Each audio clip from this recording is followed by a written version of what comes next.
The boardroom of Vance Global Holdings smelled of expensive leather, fresh orchids, and old money. High above downtown Manhattan, the floor-to-ceiling windows showed a beautiful view of the skyline, but the atmosphere inside the room was freezing cold. I sat quietly in a leather chair at the far end of the massive mahogany conference table. My 5-year-old daughter, Maya, was sitting right next to me, quietly drawing with a purple crayon on a yellow legal pad. I was wearing an old, faded denim jacket, dark jeans, and boots that were still scuffed from walking through a construction site down the street. I looked tired, my eyes heavy from a long week of cross-country travel. Suddenly, the heavy glass doors swung open. A woman in a sharp navy blazer and perfectly tailored slacks marched into the room, her high heels clicking loudly against the hardwood perimeter. It was Victoria Sterling, the CEO of a struggling logistics startup. Her face was tense, her eyes wide with the frantic energy of someone whose company was 24 hours away from bankruptcy. She didn't look at my face. Her eyes scanned the scuffs on my boots, my faded jacket, and the dark skin of my hands.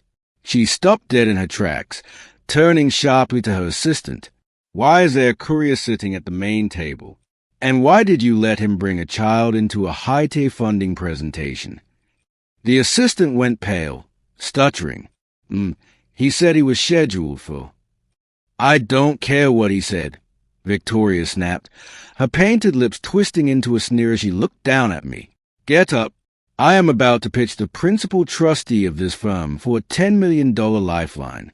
I don't have time to deal with walk-ins or look at your kids' drawings. Take your things and get out of my meeting right now." I swallowed the heavy knot of exhaustion in my throat, keeping my voice dead calm. The meeting was set for 11 o'clock. We have the room reserved. "This is my room today," she hissed, slamming her laptop onto the table. "Look at you. You don't even belong on this floor. Security." Within 15 seconds, the heavy doors opened again. Marcus, the massive head of building security, stepped into the room. He took one look at me, then at Victoria, and his tough, professional posture completely vanished. His arms dropped to his sides, a bead of sweat breaking out on his forehead. "Marcus, thank goodness," Victoria barked. "Throw this man out of here before the investor arrives and sees this mess." Marcus didn't move an inch. He swallowed hard, his voice suddenly very small. "Ms. Sterling, shut up. Shut the hell up right now." "What?" Victoria gasped, her jaw dropping. I slowly stood up, the joints in my back popping. I didn't look like a billionaire venture capitalist. I looked like a tired dad. But I reached into my denim jacket, pulled out a sleek, black titanium card, and dropped it onto the mahogany wood. It made a sharp, heavy clink. "Marcus," I said, my voice a low, dangerous rumble. "Tell this young woman who owns a capital firm she's begging for money from." Marcus looked at her, his voice heavy with a dangerous weight. "You're looking at him. This is Mr. Marcus Vance. He controls the entire holding group." The color completely drained from Victoria's face. She stumbled backward, her laptop screen rattling as her hands started shaking.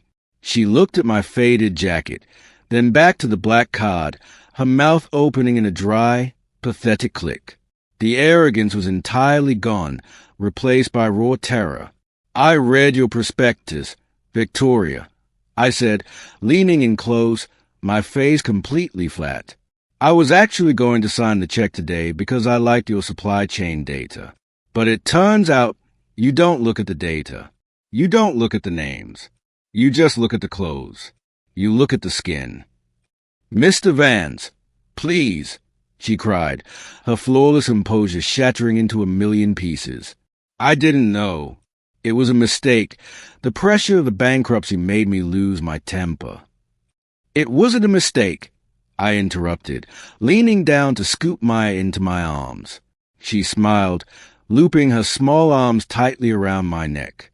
"A mistake is a typo on a financial balance sheet. This was an audit of your character. And you just failed. I looked over at my security chief. Marcus, escort her out of my building. The funding is denied. Victoria stumbled out of the boardroom, completely ruined by her own arrogance. I walked toward the windows, holding my daughter tight. People look at the clothes. They look at the scuffs. But they always forget. They forget that the man who built the castle doesn't need an invitation to enter the room.